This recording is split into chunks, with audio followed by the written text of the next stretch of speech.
അപ്രഖ്യാപിതമായ നിയമന നിരോധനമാണ് കേരളത്തിൽ സർക്കാർ മേഖലയിൽ അതുപോലെ പൊതുമേഖലാ സ്ഥാപനങ്ങളിൽ നടന്നുകൊണ്ടിരിക്കുന്നതെന്നുള്ളത് നമുക്ക് വസ്തുതാപരമായി കണക്കുകൾ നിരത്തിയാൽ, കണക്കുകൾ പരിശോധിച്ചാൽ, അഡ്വൈസ് മെമ്മോകളുടെ എണ്ണം പരിശോധിച്ചാലൊക്കെ നമുക്ക് മനസ്സിലാവും. ഒരു രീതിയിലുമുള്ള ഉറപ്പ് എഴുതിയോ വാക്കാലോ പോലും ലഭിക്കാതെയാണ് ഉദ്യോഗാർത്ഥികളെ കാപട്യത്തിലൂടെ, കൗശലത്തിലൂടെ അന്ന് ഡിവൈഎഫ്ഐയും CPM-ഉം റഹീമിൻ്റെ നേതൃത്വത്തിൽ എണീപ്പിച്ചു വിട്ടത്.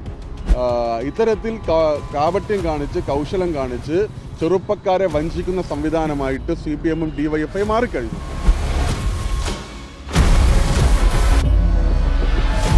നമസ്കാരം. LP-ST റാങ്ക് പട്ടികയിൽ വന്ന ഉദ്യോഗാർത്ഥികളുടെ സമരം സെക്രട്ടേറിയറ്റിന് മുൻപിൽ നടന്നുകൊണ്ടിരിക്കുകയാണ്. കഴിഞ്ഞ LDF സർക്കാരിൻ്റെ ഭരണകാലഘട്ടത്തിലും ഈ റാങ്ക് പട്ടികയിൽ വന്ന ഉദ്യോഗാർത്ഥികളുടെ സമരം ഇവിടെ നടന്നിരുന്നു. തെരഞ്ഞെടുപ്പിന് തൊട്ട് മുൻപ് വരെ ഇവിടെ സമരം നടന്നപ്പോൾ CPM നേതാവായ A റഹീം ഈ സമരവേദിയിൽ എത്തിയിരുന്നു. അപ്പോൾ ഉദ്യോഗാർത്ഥികളോട് അദ്ദേഹം പറഞ്ഞിരുന്നത്, ഇനി വരുന്ന സർക്കാർ, അതായത് വീണ്ടും നമ്മുടെ സർക്കാർ അധികാരത്തിൽ വന്നു കഴിഞ്ഞാൽ ഈ വിഷയം കൃത്യമായി പരിഹരിച്ചിരിക്കും, ഈ റാങ്ക് ലിസ്റ്റിൽ വന്ന എല്ലാവർക്കും കൃത്യമായി ജോലി നൽകുമെന്ന് അദ്ദേഹം വാഗ്ദാനം നൽകുന്നു. ഇതിനെ തുടർന്ന് ഈ സമരം അവസാനിപ്പിക്കണമെന്ന് A റഹീം ഉദ്യോഗാർത്ഥികളോട് അന്ന് ആവശ്യപ്പെടുകയും ചെയ്തിരുന്നു. അന്ന് ഈ ആവശ്യം ഉന്നയിച്ചതിന് ശേഷം അന്ന് ഈ സമരവേദിയിൽ റിലേ സത്യാഗ്രഹ സമരം നടത്തിയവർക്കെല്ലാം തന്നെ നാരങ്ങ വെള്ളം നൽകിയും ഇത്തരത്തിൽ നമ്മുടെ സർക്കാർ തന്നെ വന്നു കഴിഞ്ഞാൽ ജോലി നൽകുമെന്നുള്ള വാഗ്ദാനം നൽകിയുമാണ് അന്ന് A റഹീം മടങ്ങിയത്. ഇന്ന് UDF സർക്കാർ അധികാരത്തിലേറിയതിന് ശേഷവും ഈ റാങ്ക് പട്ടികയിൽ വന്ന ഉദ്യോഗാർത്ഥികൾ സമരം കടുപ്പിച്ചുകൊണ്ട് രംഗത്ത് ഉണ്ട്. വരും ദിവസങ്ങളിൽ ഇവർ വലിയ രീതിയിലുള്ള സമരമുറയുമായി രംഗത്ത് വരുമെന്നാണ് നമുക്ക് മനസ്സിലാക്കാൻ സാധിക്കുന്നത്. എന്തായാലും ഇവിടെ എടുത്ത് പറയേണ്ടത്, A റഹീം അന്ന് പറഞ്ഞ നിലപാടും സഖാക്കളുടെ നിലപാടും നിലവിലിപ്പോൾ വലിയ രീതിയിൽ ചർച്ചയാവുകയാണ്. ഈ ഒരു വിഷയത്തിൽ നിന്ന് മറുനാടനോട് പ്രതികരിക്കുകയാണ് യുവമോർച്ചയുടെ സംസ്ഥാന ജനറൽ സെക്രട്ടറിയായ ഗോകുൽ ഗോപിനാഥ്. കേരളത്തിൽ LDF സർക്കാരിൻ്റെ കാലത്തും ഇപ്പോൾ അതിൻ്റെ തുടർച്ച എന്നാണ് ഇപ്പോഴും PSC ഉദ്യോഗാർത്ഥികൾ, പ്രത്യേകിച്ച് വിവിധങ്ങളായിട്ടുള്ള തസ്തികകളിൽ റാങ്ക് ലിസ്റ്റിൽ ഉൾപ്പെട്ട ഉദ്യോഗാർത്ഥികളെല്ലാം തെരുവിലാണ്. നമ്മൾ കണ്ടതാണ് കഴിഞ്ഞ സർക്കാരിൻ്റെ കാലത്ത് ഉദ്യോഗാർത്ഥികളുടെ ചെറുപ്പക്കാരും ഒക്കെ മുട്ടിലഴയുന്നു, ഉപ്പുകല്ലിന്മേൽ നിൽക്കുന്നു, തലമുണ്ടനം ചെയ്യുന്നു. ഇതെല്ലാം സംഭവിച്ചു. അന്ന് CPM-ഉം LDF-ഉം ഭരണത്തിരിക്കുകയാണ്. തൊഴിലാളി പാർട്ടിയാണ്, യുവജന പാർട്ടിയാണ്, ജനപക്ഷ പാർട്ടിയാണെന്നൊക്കെ പറയുന്നവരാണ് ഇവർ. അതിൻ്റെയൊക്കെ നേതാക്കന്മാരാണ് ഈ പറയുന്ന A റഹീം MP ഉൾപ്പെടെയുള്ള DYFI-യുടെ നേതാക്കന്മാരാണ്, DYFI-യുടെ പ്രസിഡൻ്റാണ്. അപ്പോൾ അന്ന് ഈ പറഞ്ഞ LP സ്കൂൾ അധ്യാപകരുടെ വിഷയത്തിൽ അവരുടെ ഈ റാങ്ക് പട്ടികയിൽ ഉൾപ്പെട്ട ആളുകളെ നിയമിക്കുന്നില്ല എന്നൊരു വലിയ പരാതിയാണ് അവർ ഉന്നയിച്ച് സമരം നടത്തുന്നത്. അപ്രഖ്യാപിതമായ നിയമന നിരോധനമാണ് കേരളത്തിൽ സർക്കാർ മേഖലയിൽ അതുപോലെ പൊതുമേഖലാ സ്ഥാപനങ്ങളിൽ നടന്നുകൊണ്ടിരിക്കുന്നതെന്നുള്ളത് നമുക്ക് വസ്തുതാപരമായി കണക്കുകൾ നിരത്തിയാൽ, കണക്കുകൾ പരിശോധിച്ചാൽ, അഡ്വൈസ് മെമ്മോകളുടെ എണ്ണം പരിശോധിച്ചാലൊക്കെ നമുക്ക് മനസ്സിലാവും. ഇതിലേറ്റവും വലിയ തമാശ, കഴിഞ്ഞ സർക്കാർ അധികാരത്തിൽ നിന്ന് അല്ലെങ്കിൽ പുതിയൊരു സർക്കാർ വരാനുള്ള കാവൽ സർക്കാരായി നിലനിൽക്കുന്ന കാലഘട്ടത്തിലാണ് തിരഞ്ഞെടുപ്പിന് മുമ്പ് DYFI-യുടെ നേതാവും അന്ന് CPM-ന്റെ ജില്ലാ സെക്രട്ടറിയുമായിരുന്ന A റഹീമിൻ്റെ നേതൃത്വത്തിൽ കുറേ DYFI-ക്കാർ വന്നിട്ട് ഒരു നാരങ്ങ വെള്ളം ആർക്ക് കൊടുക്കുന്നു? ഈ സമരക്കാർക്ക് കൊടുക്കുന്നു.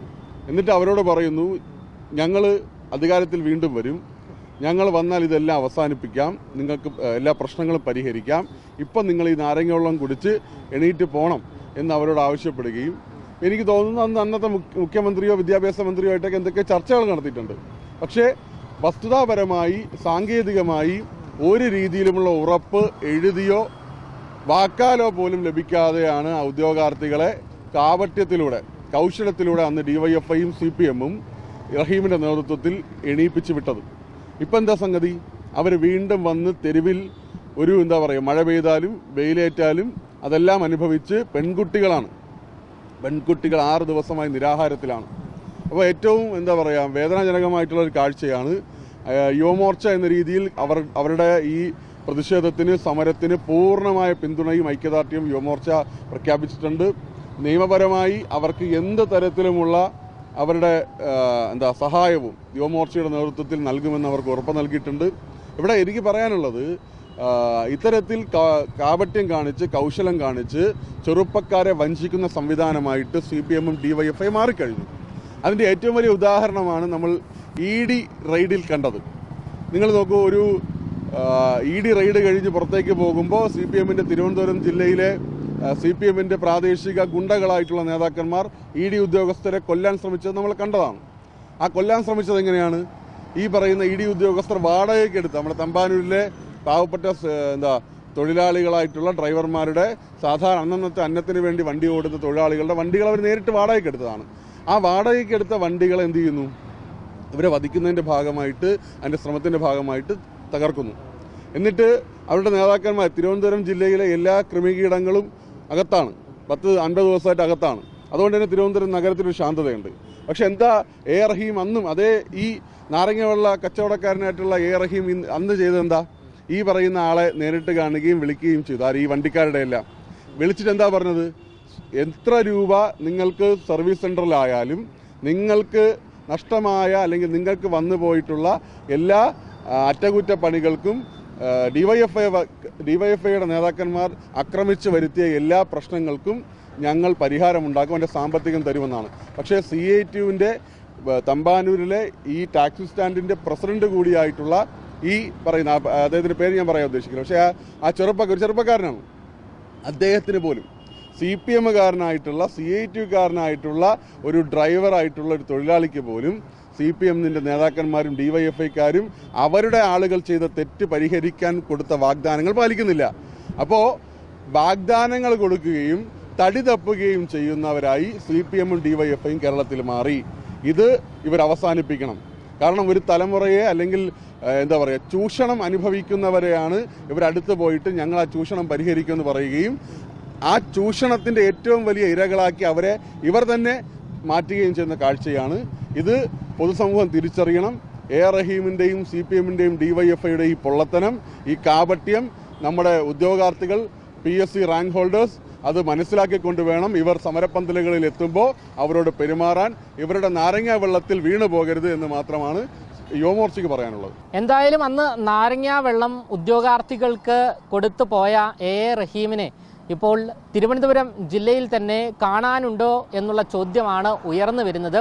അതേസമയം തന്നെ EDയെ ആക്രമിച്ച സംഭവം ഉണ്ടായപ്പോൾ, അതായത് 3 ടാക്സികളാണ്, അതായത് ED ഉദ്യോഗസ്ഥർ മുൻ മുഖ്യമന്ത്രി പിണറായി വിജയൻ്റെ വാടക വീട്ടിലേക്ക് വന്നപ്പോൾ 3 ടാക്സി കാറുകളിലാണ് വന്നത്. ഈ ടാക്സി കാർ, അതായത് ED ഉദ്യോഗസ്ഥർ ഈ ഒരു റെയ്ഡെല്ലാം കഴിഞ്ഞ് തിരിച്ച് ഇറങ്ങുന്ന സമയത്ത് CPM-കാർ ഈ ED ഉദ്യോഗസ്ഥർ സഞ്ചരിച്ച വാഹനം ആക്രമിക്കുന്നു. ഇതിന് പിന്നാലെ CPM നേതാക്കൾ ഒന്നടങ്കം പറഞ്ഞത് ഈ ടാക്സി, അതായത് ടാക്സികളെ ആക്രമിച്ചു, ടാക്സി ഡ്രൈവർമാർക്കും ചെറിയ രീതിയിൽ പരിക്കെല്ലാം തന്നെ പറ്റിയിരുന്നു. ഈ വാഹനത്തിന് കേടുപാട് സംഭവിച്ചിട്ടുണ്ട് എങ്കിൽ അത് കൃത്യമായി പരിഹരിക്കും, നഷ്ടപരിഹാരം CPM നൽകും എന്നെല്ലാം തന്നെ അന്ന് പറഞ്ഞിരുന്നു. ആ വാക്കും ഇപ്പോൾ പാഴ്വാക്ക് ആയിരിക്കുകയാണ്. അതിലൊരു ഡ്രൈവർ CITU നേതാവ് കൂടിയാണ് എന്നാണ് നമുക്ക് മനസ്സിലാക്കാൻ സാധിക്കുന്നത്. ഇക്കഴിഞ്ഞ ദിവസം മാധ്യമങ്ങളോട് അദ്ദേഹം പ്രതികരിക്കുകയും ചെയ്തിരുന്നു. CPM അന്ന് പറഞ്ഞ വാക്ക് നിലവിലിപ്പോൾ പാലിച്ചില്ല എന്നുള്ളതാണ് യാഥാർത്ഥ്യം. അതേസമയം തന്നെയാണ് LP-ST ഉദ്യോഗാർത്ഥികൾക്ക് അന്ന് നാരങ്ങ വെള്ളം കൊടുത്തു പോയതാണ്.